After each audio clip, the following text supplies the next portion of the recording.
क्या आप भी अपनी जिंदगी में किसी ऐसे इंसान के लिए अपनी जान छिड़कते हैं जो आपकी परवाह तक नहीं करता? आप उसके लिए अपना समय, अपना आत्मसम्मान, अपना सब कुछ न्यौछावर कर देते हैं, लेकिन बदले में आपको क्या मिलता है? सिर्फ तिरस्कार, अपमान और अनदेखी। आप रोते हैं, गिद्दा गिद्दाते हैं, लेकिन सामने वाले पर कोई फर्क नहीं पड़ता। ऐसा क्यों होता है कि हम जिसे जितना ज्यादा महत्व देते हैं वह हमें उतना ही फालतू समझने लगता है? नमस्कार, मैं हूं विवेक वर्मा और वर्मा स्टोरीज में आज मैं आपके दिल के सबसे गहरे घाव का इलाज लेकर आया हूं। आज की यह कहानी और महान कूटनीतिज्ञ आचार्य चाणक्य की यह नीति आपके जीवन का ऐसा कायापलट करेगी कि जो इंसान आज आपकी तरफ आंख उठाकर भी नहीं देखता वह कल आपके पैरों में गिरेगा। बस आपको ये चार चीजें अपने जीवन में उतारनी हैं। शांतिपुर नाम का एक बहुत ही संपन्न नगर हुआ करता था। इस नगर में समर नाम का एक युवक रहता था। समर बहुत ही भावुक, सीधा और रिश्तों की कद्र करने वाला इंसान था। समर के माता पिता का साया बचपन में ही उठ गया था, जिसके बाद उसके बड़े भाई रजत ने उसे पाला था। उसे समर अपने बड़े भाई को भगवान की तरह पूजता था।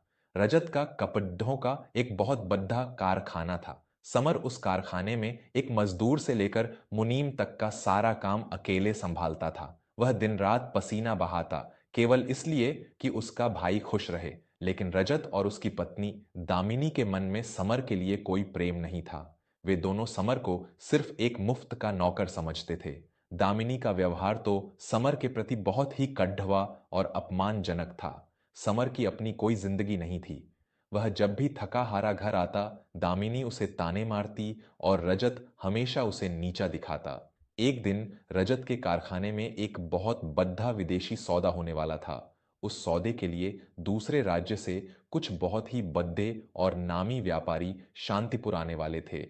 समर ने उस सौदे को पक्का करने के लिए महीनों तक रात दिन एक कर दिया था। उसने ही सारे कागजात तैयार किए थे। जब वे बड्ढे व्यापारी कारखाने में पहुंचे तो रजत और दामिनी उनका स्वागत करने के लिए खड़े थे। समर भी अपनी मेहनत का फल देखने के लिए उत्साह के साथ पीछे खड़ा था। समर के कपड़े साधारण थे और उसके हाथों में काम के कारण कालिख लगी हुई थी। तभी रजत की नजर समर पर पड़ी थी। उसने मेहमानों के सामने ही समर को झिड़कते हुए कहा, अरे गंवार, तू यहाँ इन प्रतिष्ठित लोगों के बीच क्या कर रहा है? तेरी हैसियत है यहाँ खदीधे होने की? तेरे इन मैले कपड़िधों और तेरे इस रूप को देखकर मेरा सौदा और बिगड़ दैच जाएगा। जा यहाँ से, जाकर बाहर पहरेदारी कर। और हाँ, जब तक ये मेहमान यहाँ हैं अपनी मनहूस शक्ल अंदर मत दिखाना। दामिनी ने भी हंसते हुए व्यंग्य कसा, बिल्कुल सही कहा आपने। जो इंसान मुफ्त की रोटियां तोड़ता हो उसे अपनी औकात में ही रहना चाहिए। समर का हृदय उसी क्षण टुकड़े टुकड़े हो गया। जिन लोगों के लिए उसने अपनी जवानी, अपनी नींद और अपना सब कुछ दांव पर लगा दिया था, आज उन्होंने भरी महफिल में उसे एक आवारा कुत्ते की तरह दुत्कार दिया था। समर की आंखों से आंसू छलक पड़े। वह बिना एक शब्द कहे कारखाने से बाहर निकल गया। उस रात समर घर नहीं गया। वह हताश होकर नगर के बाहर एक पहाड़ी पर स्थित शिव मंदिर की सीढ़ियों पर जा बैठा। वह फूट फूट कर रो रहा था। उसे समझ नहीं आ रहा था कि उसकी इतनी वफादारी और प्रेम का यह सिला क्यों मिला। तभी मंदिर के प्रांगण से एक अत्यंत ज्ञानी और तेजवान संत गुरुजी वेदांत बाहर आए। गुरुजी वेदांत को मानव मनोविज्ञान और चाणक्य नीति का बहुत गहरा ज्ञान था। उन्होंने समर को रोते हुए देखा तो वे उसके पास आकर बैठ गए। समर ने उनके चरण पकड़े डिडाच लिए और रोते हुए अपनी सारी व्यथा सुना डाली। गुरुजी, मैं इंसान की पहचान करने में कहाँ चूक गया? मैंने तो अपना लहू पसीना बनाकर अपने भाई को सींचा और उसने मुझे कीड़े मकोड़े की तरह मसल दिया। जो लोग मुझे भाव तक नहीं देते, मैं उनके लिए क्यों तड़प रहा हूं? गुरुजी वेदांत ने समर के सिर पर हाथ फेरा और एक बहुत ही गंभीर और शांत स्वर में बोले, पुत्र समर, तुम्हारी पीड़ा तुम्हारे रिश्तों के कारण नहीं है, बल्कि तुम्हारी अपनी अज्ञानता के कारण है। आचार्य चाणक्य कहते हैं कि जो मनुष्य स्वयं अपना मूल्य नहीं समझता, यह स्वार्थी संसार उसे कौडियों के भाव बेच देता है। तुम रो रहे हो क्योंकि तुम उस इंसान से प्रेम और सम्मान की भीख मांग रहे हो जिसके लिए तुम बहुत आसानी से उपलब्ध हो। समर ने अपने आंसू पोंछते हुए पूछा, तो गुरुजी, मैं क्या करूं? कैसे अपना सम्मान वापस पाऊं?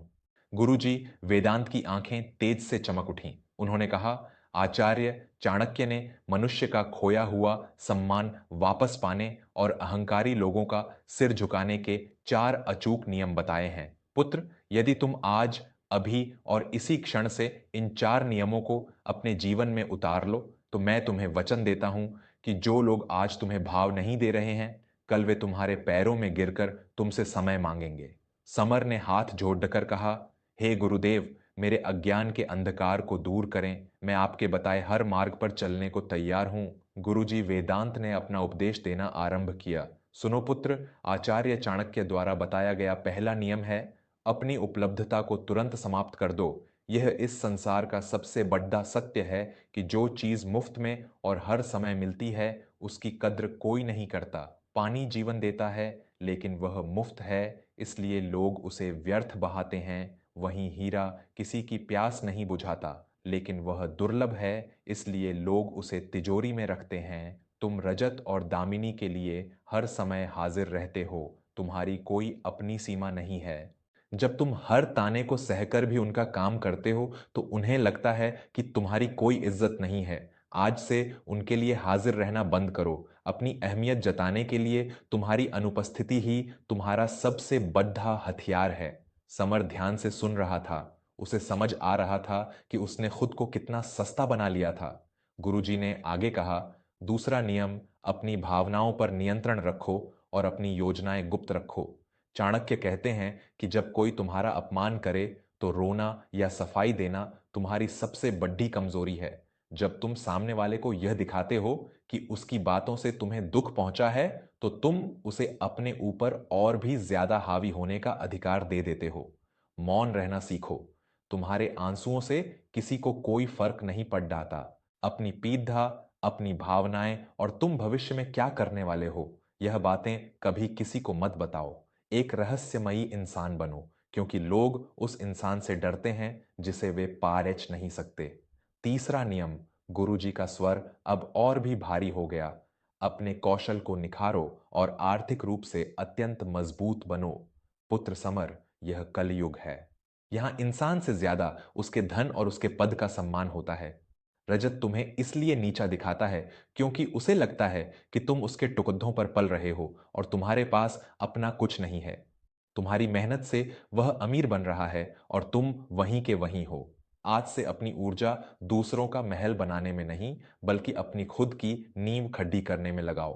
अपने अंदर एक ऐसी कला, एक ऐसा हुनर पैदा करो जो तुम्हारे अलावा किसी के पास न हो। जब तुम आर्थिक रूप से शक्तिशाली बनोगे, तो तुम्हारे विरोधी खुद तुम्हारे आगे नतमस्तक हो जाएंगे। समर को याद आया कि कारखाने के सौदों की जितनी बारीक समझ उसे थी, उतनी रजत को भी नहीं थी। और चौथा, सबसे महत्वपूर्ण नियम, गुरुजी ने समर की आंखों में देखते हुए कहा, ना कहना सीखो और अपने स्वाभिमान से कभी समझौता मत करो।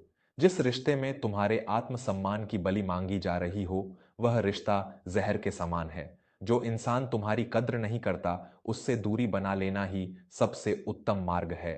अगर कोई तुम्हें अपमानित करके कोई काम करने को कहे, तो स्पष्ट और दृढ़ शब्दों में ना कह दो। शुरुआत में लोग तुम्हें घमंडी कहेंगे, लेकिन फिर वे तुम्हारी सीमाओं का सम्मान करना सीख जाएंगे। अपना सिर केवल ईश्वर के सामने झुकाओ, किसी अहंकारी मनुष्य के सामने नहीं। गुरुजी, वेदांत का यह उपदेश समर के लिए एक संजीवनी बूटी बन गया।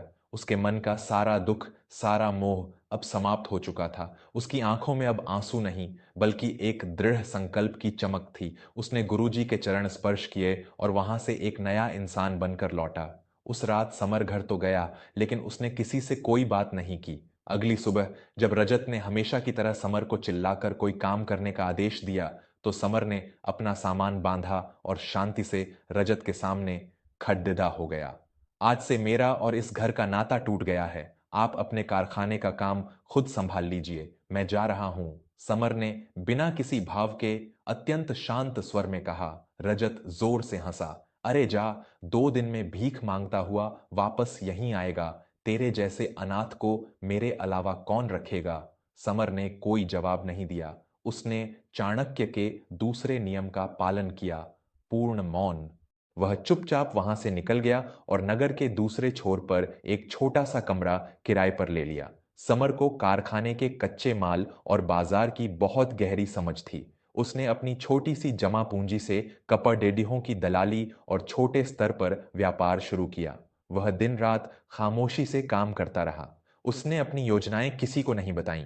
उसकी ईमानदारी और काम की समझ देखकर बाजार के बड्ढे बड्ढे व्यापारी उस पर भरोसा करने लगे।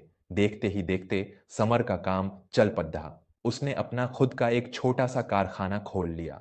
उसकी दिन रात की मेहनत और चाणक्य की नीतियों ने ऐसा चमत्कार किया कि मात्र 3 वर्षों के भीतर समर शांतिपुर का एक बहुत बद्धा और प्रतिष्ठित कपद्धा व्यापारी बन गया। अब उसके पास धन भी था और सम्मान भी। वहीं दूसरी ओर समर के जाने के बाद रजत के कारखाने की नींव हिल गई। समर ही वह इंसान था जो मजदूरों से लेकर बाजार के ग्राहकों तक सबको संभालता था। रजत को केवल आदेश देना आता था, काम करना नहीं। समर के बिना कारखाने में गड्ढब्दियां होने लगीं। ग्राहकों ने माल वापस करना शुरू कर दिया। इसी बीच दामिनी के एक दूर के भाई ने रजत को एक बहुत बड़े मुनाफे का लालच देकर एक फर्जी व्यापार में फंसा दिया। रजत ने अपने अहंकार और बिना सोचे समझे लिए गए फैसलों के कारण अपनी सारी संपत्ति उस व्यापार में लगा दी। वह व्यापार डूब गया और रजत रातों रात कंगाल हो गया। कर्जदारों ने उसके कारखाने पर ताला लगा दिया और उसकी हवेली नीलाम होने की नौबत आ गई। रजत और दामिनी अब दाने दाने को मोहताज थे।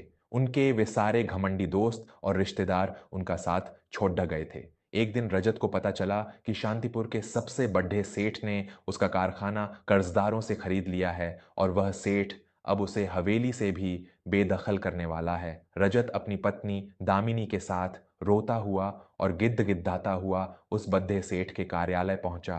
कार्यालय बहुत ही भव्य था। रजत ने जैसे ही अंदर कदम रखा और उस सेठ की कुर्सी पर बैठे इंसान को देखा तो उसके पैरों तले जमीन खिसक गई। कुर्सी पर कोई और नहीं बल्कि समर बैठा था, लेकिन यह वह पुराना समर नहीं था। इसके चेहरे पर एक गजब का तेज और स्वाभिमान था। रजत के मुंह से शब्द नहीं निकल रहे थे। जिस भाई को उसने कीधे मकोदे की तरह घर से निकाल दिया था, आज वही उसका अन्नदाता बन चुका था। रजत का सारा अहंकार चूर चूर हो गया। वह दौड़कर आगे बढ़ा और सीधे समर के पैरों में गिर पद्धा। मुझे माफ कर दे समर, मेरे अहंकार ने मुझे अंधा कर दिया था। मैं तेरा बड्ढा भाई हूं, मुझ पर रहम कर। अगर तूने मेरी हवेली ले ली तो हम सड़क पर आ जाएंगे। मैंने तेरे साथ जानवरों से भी बदतर सुलूक किया, लेकिन तू तो मेरा अपना खून है। मुझे इस बर्बादी से बचा ले मेरे भाई। रजत फूट फूट कर रो रहा था और दामिनी भी हाथ जोड़े सिर झुकाए खद्दी थी। यह वही रजत था जो कभी समर को भाव नहीं देता था और आज वह समर के तलवे चाटने को, उसके पैरों में गिद्दाने को मजबूर था। समर ने अपनी जगह से उठकर रजत को उठाया। उसके मन में कोई प्रतिशोध की आग नहीं थी, लेकिन वह अपने स्वाभिमान से समझौता भी नहीं करने वाला था। भैया, मैंने आपको उस दिन भी माफ कर दिया था जिस दिन आपने मुझे घर से निकाला था। हवेली मैं आपसे नहीं छीनूंगा, वह आपके पास ही रहेगी। और रही बात कारखाने की, तो कारखाना मेरा है, लेकिन आप वहां एक प्रबंधक के तौर पर काम कर सकते हैं, जिसकी आपको उचित पगार मिलेगी। लेकिन याद रखिएगा, अब हमारे रिश्ते में कोई मोह नहीं, केवल उसूल होंगे। रजत ने रोते हुए समर के हाथ चूम लिए। उसे समझ आ गया था कि उसने अपने ही सबसे बड़े शुभचिंतक को खो दिया था। तो मेरे प्यारे दोस्तों, यह थी समर की वह कहानी जिसने चाणक्य नीति के बल पर अपना खोया हुआ सम्मान वापस पाया। हम अक्सर दूसरों को खुश करने के चक्कर में खुद को खो देते हैं। हम यह भूल जाते हैं कि जब तक हम खुद अपनी इज्जत नहीं करेंगे, दुनिया हमें पैरों की धूल ही समझेगी। याद रखिए, किसी के लिए इतना भी मत बिक जाइए कि वह आपको रौंद कर चला जाए। अपनी उपलब्धता कम कीजिए, अपने आंसू व्यर्थ में मत बहाइए। खुद को इतना काबिल बनाइए कि दुनिया आपकी सफलता देखकर हैरान रह जाए। और सबसे बड़ी बात, अपने स्वाभिमान पर कभी आंच मत आने दीजिए। जिस दिन आप ये 4 काम कर लेंगे, जो लोग आज आपके संदेशों का जवाब तक नहीं देते, कल वे आपसे मिलने के लिए समय मांगेंगे। अगर आज की यह कहानी और आचार्य चाणक्य की यह अद्भुत नीति आपके दिल को छू गई हो, तो इसे अपने जीवन में आज ही से लागू करें। इस कहानी को उन लोगों तक जरूर पहुंचाएं जो हमेशा दूसरों के लिए खुद को कुर्बान कर देते हैं और बदले में केवल अपमान पाते हैं। मैं हूं आपका दोस्त विवेक वर्मा। वर्मा स्टोरीज के इस मंच पर मेरे साथ जुड़े रहने के लिए आपका बहुत बहुत धन्यवाद। मिलूंगा आपसे अगली बार एक और ऐसी ही प्रेरणादायक कहानी के साथ। तब तक के लिए अपने आत्मसम्मान की रक्षा करें और हमेशा मुस्कुराते रहें। नमस्कार।